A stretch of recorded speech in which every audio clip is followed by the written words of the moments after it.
So your students have made a great deal of achievement gains this year, and we're interested in learning more about how your instruction has facilitated that growth. So tell us a little bit more about, to start with, how you use data in the classroom. When they walk in the classroom, they do something called a launch, which is basically the question that they were supposed to have been able to master from the day before. So they walk in and I collect data based on what they still know today. So each day the students have to do an exit ticket at the end of class, which measures how much they've learned over the course of those 60 minutes. And then they have to do it again. So there's actually 2 exit tickets, and each time we because I collect their data through these clickers, we celebrate it immediately. And I think more than anything else, that immediate class-wide celebration of our day's goal builds a culture. And it's because it's immediate and it's because it's public that the kids feel it. And you're able to, as a teacher, I think, communicate your expectations in those moments. The old standard in education, I think, was the unit tests that come more infrequently. And I think at least something that I'm realizing this year that I think is powerful is a more video game type mentality where assessment is happening so frequently and it's not such a big deal if you get it wrong because you're going to have another chance right now. And I think that makes it easier for kids who are still struggling with the skills to know that they've got another chance coming. And I think we need to leverage technology to make that happen. I'm really lucky to have clickers, which are a student response remote, where the students can click in their answers and I can immediately see the results and tabulate it publicly in front of everyone, so we can really celebrate the success at the end of the class period. I think it started out for me just wanting to know where my students were at and like how I could help those struggling students. But having adopted the process that I saw one of our teachers at one of our sister schools in Hayward using, where he was having the data tracker and students tracking their data on the wall. And I was intrigued by that system. I adopted that system in my classroom and I saw how powerful it was for the students in that, I mean, suddenly they were so much more invested into wanting to do the drills and wanting to see like if they were actually growing. The one that I actually use for academic numeracy in terms of like what's their percentage score or level of mastery, and it tells them whether they're basic, proficient, or advanced on that particular skill. And I did that on a class-by-class basis, and for some kids it kind of presented the kind of competitive atmosphere that a lot of the kids liked, and they want, you did 50 questions? Well, I'm gonna see if I can do like 55 or 60. I can beat that. So I think something that works in my classroom is students have a ton of opportunities in 60 minutes to demonstrate their learning. They get a lot of at-bats, as I like to call them, and I just really focus on a daily basis on making sure that every student has been at-bat many times. And I think because it's so frequent that they get to see all different types of their peers being successful and celebrated within that moment. Sometimes it's not always the same kid that's being celebrated, and that's what it does with this constant process of providing the feedback and the data that is being used. I think when you ask kids to demonstrate their learning on a really regular basis, it gives them the structure they need to monitor their own learning.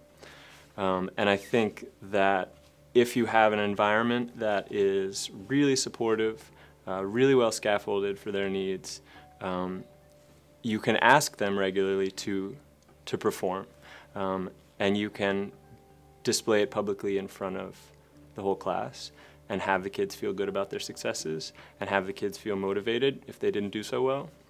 So I think kind of everybody wins. And there's a delicate balance as a teacher with not wanting to create shame in a classroom, and I think you have to be thoughtful about that when displaying data publicly, as we do. But I think it's all part of the culture. Can you talk about the way you have utilized the available curricular resources in your classroom? The curriculum resources that we have is just the use of the computer and the online software. program that we have. It's called Lpsmain, that has two components to it. A numeracy component that deals with all the numeracy skills that students should have coming into high school, as well as an algebra component that is supporting what is being done within the algebra classroom, and it provides that constant feedback. The CK12 resources that the network has provided have pushed me towards building literacy in my own classroom. And I've started to see that the more I can get the kids talking and reading and writing about the math, the more I'm helping them cement their learning. So each day a student comes into my class, they pick up a packet, which is 10 pages usually, 8 to 12 pages of the math that they're expected to be able to do by the end of the 60 minutes. It has everything they need in it. It has notes pages, practice pages, and their homework, so that when they go home that night they can look back at their notes and refresh their memory on what we did during class. There's a baseline requirement of what they have to complete in the packet, but there's also advanced pages, and I call them practice basic, practice proficient, practice advanced, just as a way of helping them through the packet to recognize that, okay, I can do the ones on this page, but I'm struggling with the ones on this page, as a way to help them monitor their learning. But mostly it's a way for them to, they set goals for themselves within their work. There's this big focus on literacy. And so, like, as a math teacher, before, like, I just did not see that as my job to to really teach literacy within my math classroom. Like, I just thought that my job was to focus on skill and teaching kids how to do math. But, like, with the push that we have on our campus, and I think as a net-wide work thing on literacy, that has forced me to think about how can I implement literacy within the math classroom. A lot of times our students are able to do the math, like they have the skill down, and because it's a word problem and like they don't know the vocab or it's foreign to them, like they get tripped up on that. And so like what I would do, like at the beginning of a unit, I would look at like the high stakes vocab words that are pretty important to like the skill or the concept that's going to be taught, and think about how I'm going to explicitly deliver that content or that vocab word to the students to prepare for possibly that word problem that may come with this vocab embedded. As we're talking about teaching and learning, I'm wondering about the structures within the school that are supporting your instructional practice. So first off, all the 9th grade team has really common expectations, and they're high expectations that we hold our students to, which means that our students are receiving the message from all of their teachers throughout the day. Second of all, we have a homework center that is detention for student who doesn't complete their homework, which means students are held highly accountable for making sure they have their homework. We've seen a tremendous turnaround in the level of students not doing homework because of homework center. So it just goes to show, like, it works. Just whenever, like, we plan to institute something or say we're going to do it, like, just make sure there is follow through. As you look towards next year, what are some areas of growth and development that you hope to really focus upon? For me, I think, like, my high-performing students were not as challenged as I would love them to be. And, like, going into next year, like, that is something I want to improve on in my classroom. Like, I really want those high-performing students to be challenged to the point where they're like, yeah, this is numeracy, but this is hard. So I tried a Socratic seminar towards the end of the year, this year, that in many ways failed. Because I realized that Socratic seminars in math can't be the same as they are in English. And what I found was that getting the kids talking about the math in that kind of high-pressure situation was a huge thing for cementing their learning and getting them to think reflectively about what they do and don't know, as well as some of the reasons just behind why we're doing what we're doing. And so next year I want to really start to push kids to use academic language more frequently and in more situations, because I think when they're talking about the math, they're really learning it.